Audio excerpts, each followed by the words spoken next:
हरिः ॐ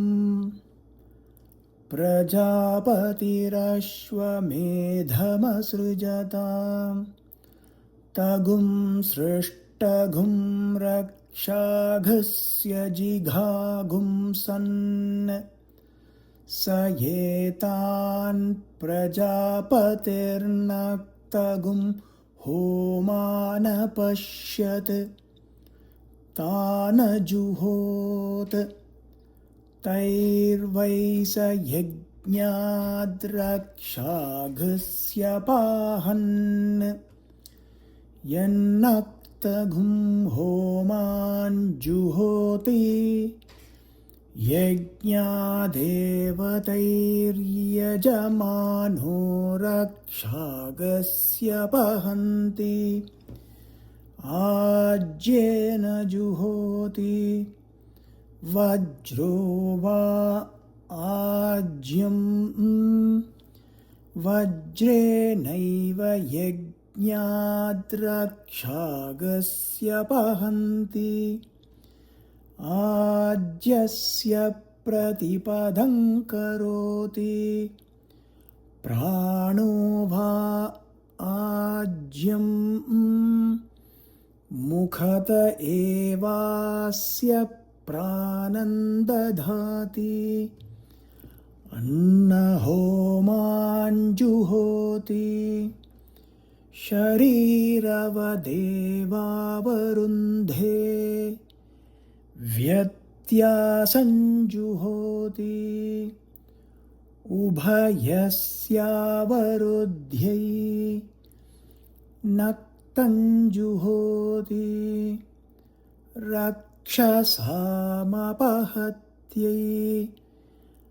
आज्येनान्ततो जुहोति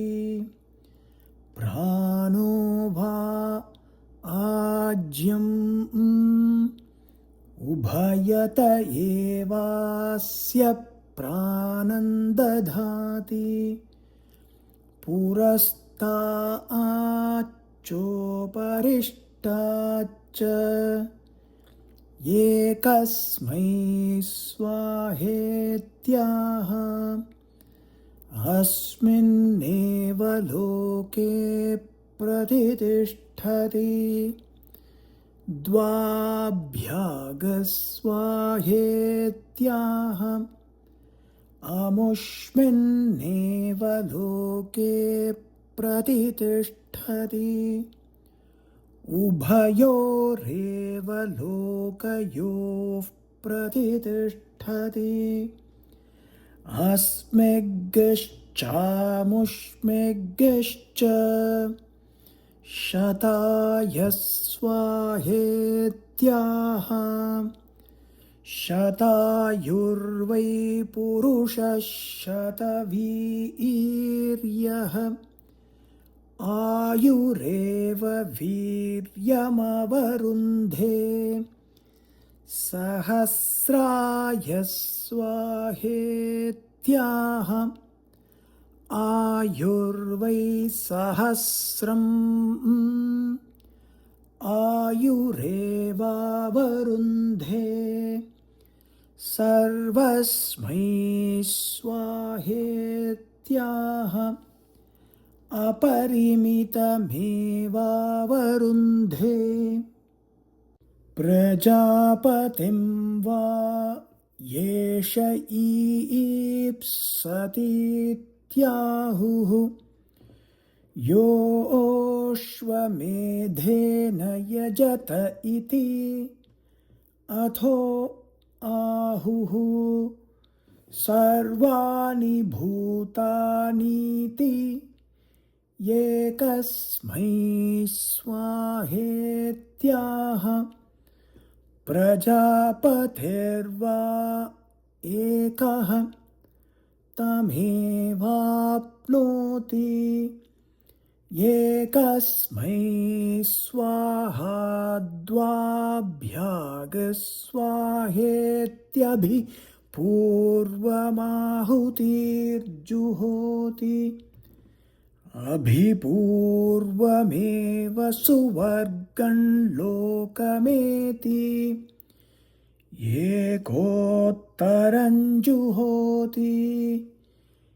एकवदेव सुवर्गं लोकमेति सन्ततं जुहोति सुवर्गस्य लोकस्य सन्तत्यै शताय स्वाहेत्याह शतायुर्वै पुरुषः शतवीर्यः आयुरेव वीर्यमवरुन्धे सहस्राय स्वाहेत्याह आयुर्वै सहस्रम् आयुरेवावरुन्धे अयुताय स्वाहा नियुताय स्वाहा प्रयुताय स्वाहेत्याह त्रय इमे लोकाः इमानेव लोकानवरुन्धे अर्बुदाय स्वाहेत्याह वाग्वा अर्बुदं वाचमेवावरुन्धे न्यर्बुदाय स्वाहेत्याह यो वै वाचो भूमा तन्यर्बुदं वाच एव भूमानमवरुन्धे समुद्राय स्वाहेत्याह समुद्रमेवाप्नोति मध्याय स्वाहेत्याह मध्यमेवाप्नोति अन्ताय स्वाहेत्याह अन्तमेवाप्नोति परार्धाय स्वाहेत्याह परार्धमेवाप्नोति उषसे स्वाहा व्युष्ट्यै स्वाहेत्याह रात्रिर्वा उषाः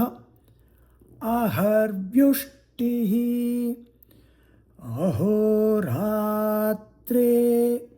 येवावरुन्धे अथो